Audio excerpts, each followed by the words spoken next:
Hello दोस्तों। तो जैसा कि हमने पिछले एपिसोड्स में देखा था कि लिन डोंग अपनी पावर बढ़ाने के लिए यैन सिटी चला जाता है। उस सिटी में वैन जिन ऑक्शन हो रहा था, लिन डोंग नए कपड़े पहन के उस ऑक्शन की बिल्डिंग में चला जाता है। अब उसकी नज़र ग्रैंड मास्टर पे पड़ती है। वो ग्रैंड मास्टर के पास जाने लगता है। तभी उसे याद आता है कि उसके हाथों में जो स्टोन है वो बहुत ही नायाब है।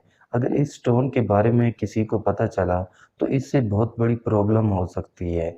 इसलिए वो खुद को बाकी सब की नज़रों से छुपाने लगता है। अब उस ऑक्शन में जी यूई और थाउजेंड गोल्ड एसोसिएशन यानी टीजीए की मैनेजर सू भी आ जाती है। यहाँ रिवील होता है कि grand master seal symbol master की चौथी स्टेज पे है। मतलब वो लिन डोंग से बहुत ज़्यादा पावरफुल है। इस रिवील के साथ ही ऑक्शन शुरू हो जाता है। इस ऑक्शन में हर किस्म की पावरफुल चीज़ें होती हैं जिन्हें लोग बोली लगा के खरीद रहे होते हैं। तभी उस ऑक्शन में एक फूल की बोली लगती है।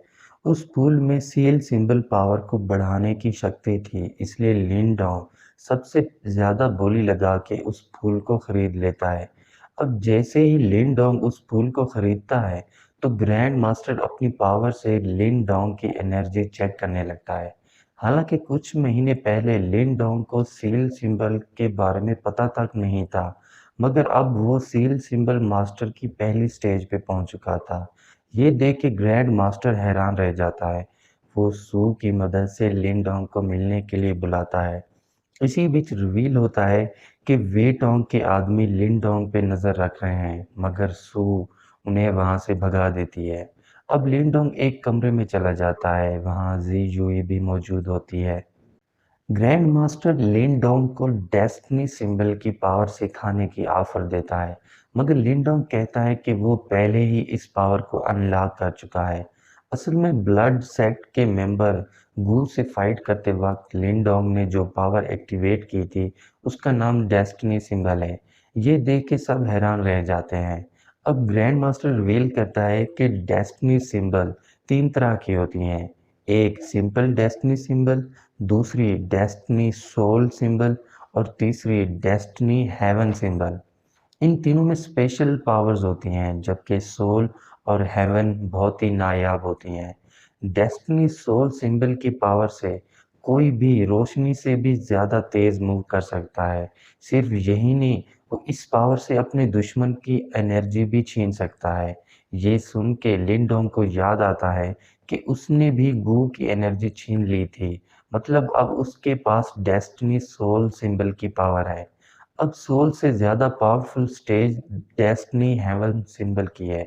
इसको हासिल करने से हेवन और अर्थ दोनों को अपने कब्जे में किया जा सकता है।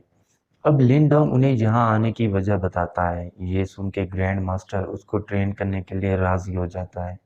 सुई उसे बताती है कि हमारी सिटी में पहाड़ों के पास एक सिलेस्टियल पूल है जो यिन और यांग एनर्जी से भरा हुआ है।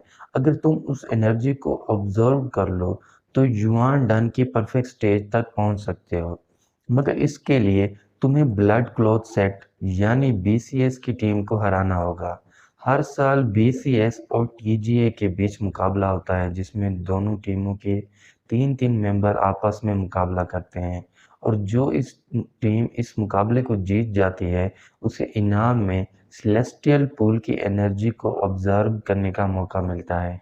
ग्रैंड मास्टर लिन डोंग को टीजीए की टीम में शामिल कर लेता है। अब उस टोन की दुनिया में अजीब सी घटनाएं होने लगती हैं। लिन डोंग ना तो ट्रेनिंग कर पाता है और ना ही अपनी मर्जी से कुछ कंट्रोल कर पाता है। तभी वो रेड वहां आ जाता है जो हमें सीरीज के स्टार्ट में दिखाया गया था। वो एक डीमन था और उसका नाम मार्टिन होता है। लिन डोंग के हाथ में जो स्टोन है वो उसका मालिक है।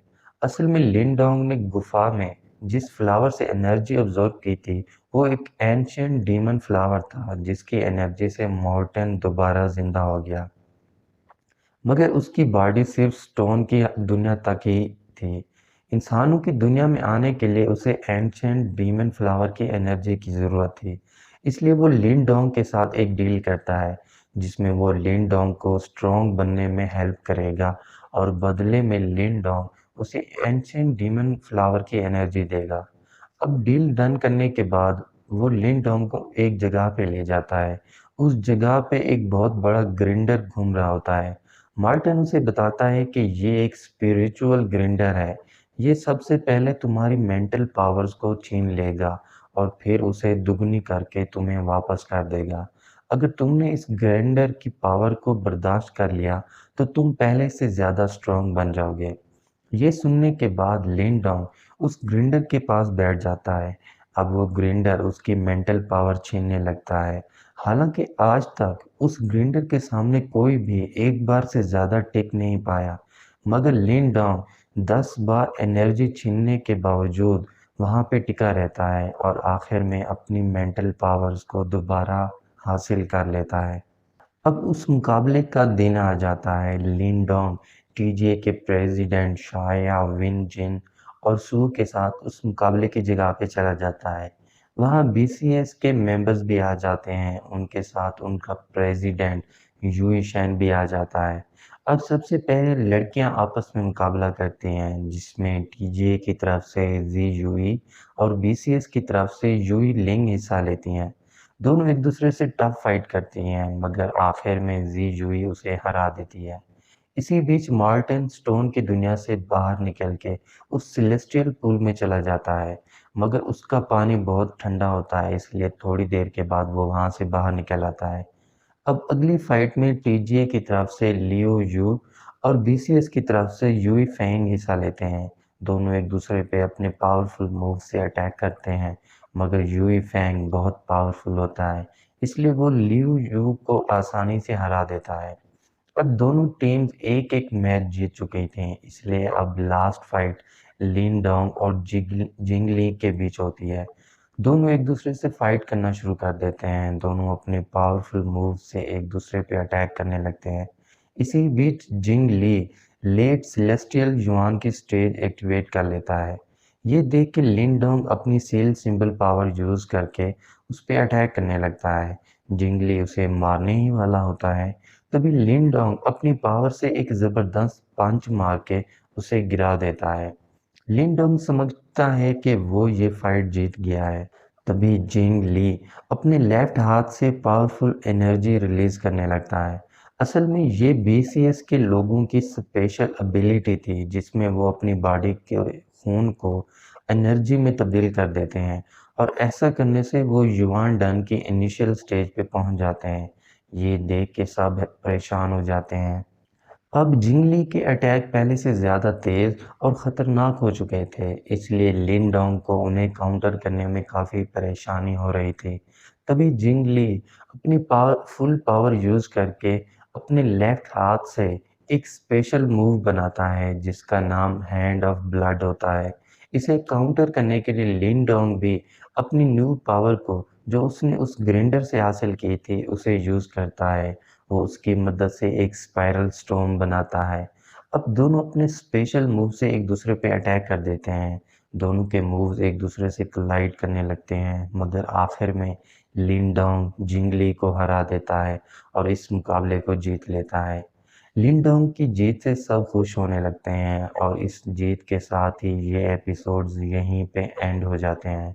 तो दोस्तों, अगर आपको इन एपिसोड्स की एक्सप्लेनेशन अच्छी लगी हो तो चैनल को सब्सक्राइब और वीडियो को लाइक ज़रूर कीजिएगा। और अगर आप चाहते हैं कि मैं आगे के एपिसोड्स को एक्सप्लेन करूं, तो कमेंट करके ज़रूर बताइएगा। Thank you.